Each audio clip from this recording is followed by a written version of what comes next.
Heat pumps have changed the world. Everything from air conditioning, ice cream, and refrigerators wouldn't be possible without them. But for all their benefits, they've had problems too. Early heat pumps used refrigerants that could harm the ozone layer. And while we fixed that, there are still some other challenges left to figure out. That's why when I heard about this research happening at the University of California, Berkeley, go Bears, I was really excited. Using a technology called ionocaloric cooling, they think they might have just figured out the future of heat pumps. So how exactly does it work? And what does it mean for you and I and our homes and our electric bills? Let's find out. I'm Ricky, and this is 2-Bit Vinci. This video is brought to you by Bright Sellers. This was the winning topic from our last community poll voted on by you, the viewer. So be sure to subscribe and vote on future videos so you can decide what we make next. Most refrigeration systems used to use ozone-destroying chlorofluorocarbons, or CFCs, as liquid refrigerants until the Montreal Protocol banned their use. Thanks to this agreement, today's cooling systems use hydrofluorocarbons instead, or HFCs. They don't harm the ozone layer, but they're extremely powerful greenhouse gases. In fact, they're over 2,000 times stronger than carbon dioxide. By 2050, HFC emissions are predicted to account for up to 20% of equivalent CO2 emissions because of the rapidly growing demand for refrigeration worldwide. So to tackle all these new challenges, countries have agreed to phase out HFCs as well under the Kigali Amendment to the Montreal Protocol, which the US ratified in September 2022. But the question then is, what do we replace HFCs with? Other liquid-based alternatives, such as hydrofluoroolefins, or HFOs, have lower global warming potential. However, they're flammable, less efficient, more expensive, and pose other environmental concerns. That's why researchers have been looking for solid-state materials that can provide a refrigeration effect without using any gases at all for years. It makes so much sense. No gases, no greenhouse effect. These solids are called caloric materials. They can absorb or release heat when we expose them to strong force fields. For example, some heat up with strong magnetic fields, or magnetocaloric materials, others with pressure, barocaloric materials, and so on. They're pretty awesome. For example, nitinol is a nickel-titanium alloy that NASA uses on the Mars rover. This metal is elastocaloric, which means it heats up when stretched and cools down when relaxed. However, even these caloric materials have major flaws. They often require large field strengths that are difficult and expensive to generate. They also have low coefficients of performance, or COP, which means you need to put in a lot more energy to get a little bit of cooling or heating power out of it. Also, their temperature changes very little when they change phase. In short, they're great for the environment, but they kind of suck for cooling. This is where the big breakthrough comes in. There's a new type of cooling technology called the ionocaloric cooling cycle that promises to change refrigeration for good. But before we get into that, let me tell you about our sponsor this week, Bright Sellers. It's wine delivery day. Boom. There's no right way to drink wine. Ooh, look at that. I love having a nice collection of wines for when we have guests, but I'm far from a sommelier. With Bright Sellers, you don't have to be. Just sign up and join the nearly 3 million people who've taken the 7-question quiz to tailor your selection. Choose from 12 different plan options and get 100+ varietals sourced from 80+ wine regions delivered right to your doorstep. Each box comes with wine education cards for each bottle that outlines tasting notes, suggested pairings, best serving temperatures, and origins. Finally, rate your wines and improve your future matches. My Bright Cellar subscription makes me feel like a wine whisperer without wandering aimlessly in the wine aisle. Thanks to Bright Cellars for giving our viewers a limited time offer for $100 off their first subscription and a free wine tote. Click the link in the description and take the quiz and get started today. Huge thanks to Bright Cellars and you for supporting the show. So what is ionocaloric cooling and how does it work? Well, it's a new type of caloric cooling invented by a research team at the Lawrence Berkeley National Lab. It uses a salt instead of force fields to freeze and melt a solid refrigerant. This works just like adding salt to a frozen road during the winter. The salt has ions that dissolve into the ice, lowering its melting temperature and making it melt. As it melts, the ice absorbs heat from the surroundings and the surroundings get colder. It's the cooling effect. Drew Lilly and Ravi Pressure from LBNL figured that if they could get the salt back out of the refrigerant, they could reverse the process and make it freeze again, releasing the heat somewhere else. And that's how they invented the ionocaloric cooling cycle, which is simply a heat pump powered by salt and electricity. Ionocaloric cooling needs two things, a refrigerant and a salt. The refrigerant is a compound called ethylene carbonate, EC, and it's mixed with sodium iodide, NaL salt. This choice of material has several benefits over traditional HFC refrigeration systems. Ethylene carbonate is a cheap and stable, very safe organic compound that is commonly used as an additive in battery electrolytes, so it's readily available for mass production. Sodium iodide is also a common and cheap and completely harmless salt.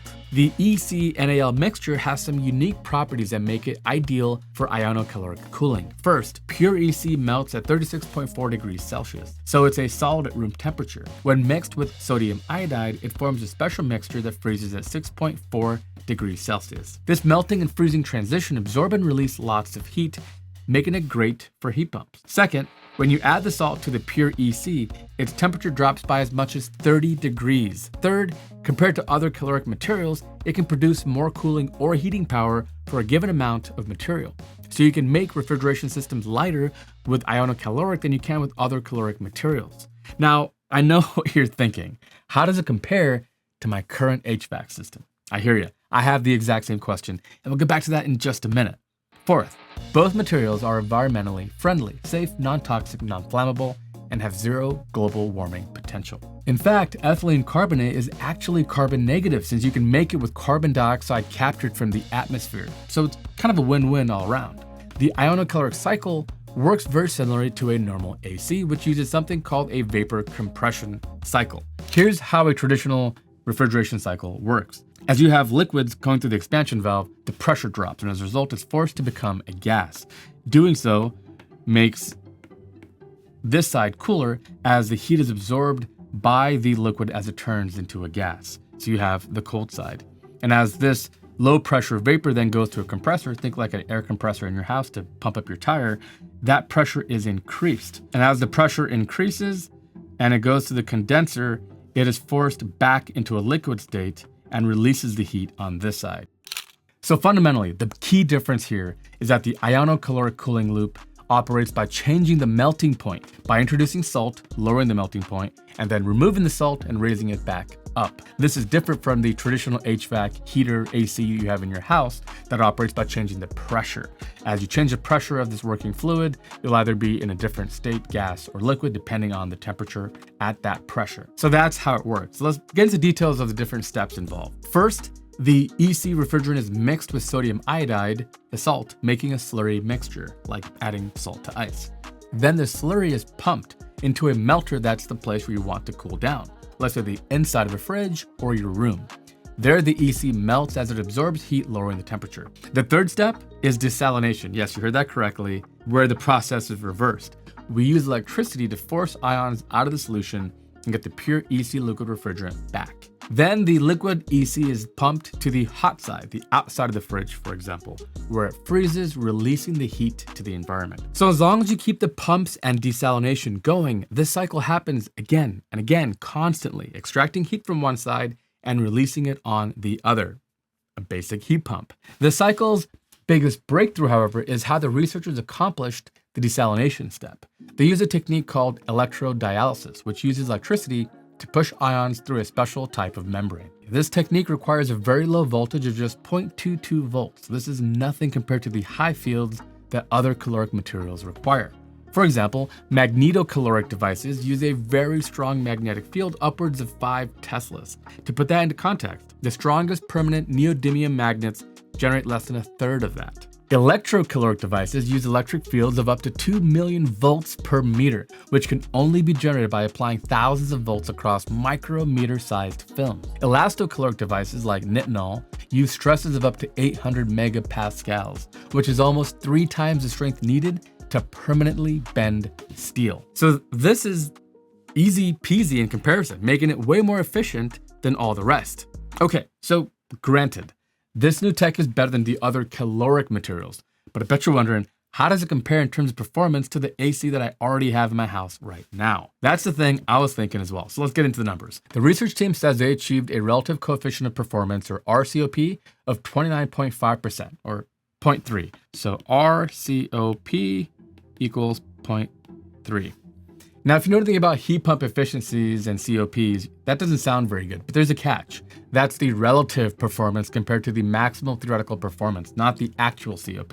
Since the relative COP is 29.5%, that means that the real COP is 2.75. 5%, which means that for every 1 kilowatt of electricity you put in, you can actually move 2.75 kilowatts of heat around. Okay, so how does it compare to your home AC? The average COP of a normal compression cycle AC unit is between 2.3 and 3.5. So the iono-caloric cycle is right there alongside your traditional AC, but the technology is not without its flaws and challenges. The biggest challenge is to increase the cooling power density, which measures how much cooling or heating power is produced per unit of volume of refrigerant. The current ionocaloric device has a cooling power density of just 6 watts per liter. This is because of the high resistance in the ion exchange membrane of the desalinator. You know the one I told you about that sort of filters out the ions to desalinate the refrigerant? A typical home AC uses 3 pounds of HFC refrigerant per ton of cooling, which is equivalent to 12,000 BTUs or 3,517 watts per liter. To get the same cooling power with an ionocaloric system running at 6 watts per liter, we'd need almost 600 liters or 800 kilograms of ethylene carbonate, plus around 300 kilograms of sodium iodide. So it would be massive to say the very least, holding over a ton of refrigerant mixture. Another challenge is to optimize the thermodynamic cycle and improve the efficiency and performance of ionocaloric cooling. Even though a COP of 2.75 isn't that bad, it'll be a hard sell to convince anyone to switch from an AC heating system that will raise their energy bills by almost 30% or by as much as 80% compared to a good geothermal heat pump with a COP of 5. So for this technology to really have a shot, several key things have to fall in place. For example, we don't know how well the small experimental apparatus will work when made bigger, what challenges will come up when deployed on a commercial scale, how much the system will cost, and so much more. Unless it can compete in price and performance against other proven technologies, it'll be hard for consumers like you and me to make the switch. At the current cooling power density, cost is also a major issue. Ethylene carbonate costs on average of $2,712 per ton, or about $1.20 per pound. Sodium iodide costs around $15 per pound. So 800 kilograms of EC plus 300 kilograms of NaL would run almost $12,000. And that's for the refrigerant alone. So needless to say, until we get the power density up to a manageable level where we need much less refrigerant, there's no possible way that this will ever compete with traditional AC. Either way, the future of ionocaloric cooling so far does look promising.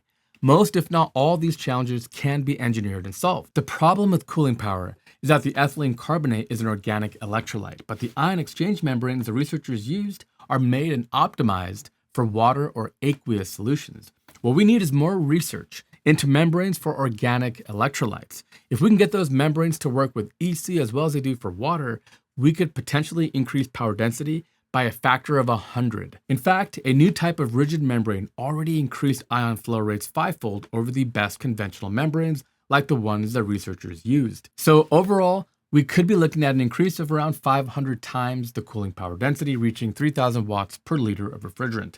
This would bring the total weight down to just 1.8 kilograms or about 4 pounds of EC salt mix, and the cost of the refrigerant to a measly $24. That's about a fourth of the lowest you'd pay to recharge your AC unit. And since it's solid, this one won't escape into the atmosphere, so probably not a lot of replenishing involved. But those are highly theoretical numbers, and in my opinion, that would be the target, 3,000 watts per liter, in order for this to be competitive. Until then, I don't think most people would be willing to make the switch, pay more money, go to an unproven technology when they already have heating and cooling pretty well sorted out with traditional refrigerants. Ultimately, for this to be a commercial success, it's going to have to win on cost. Like all things, solar and electric vehicles will not win because of mandates. I think ultimately they'll win on cost.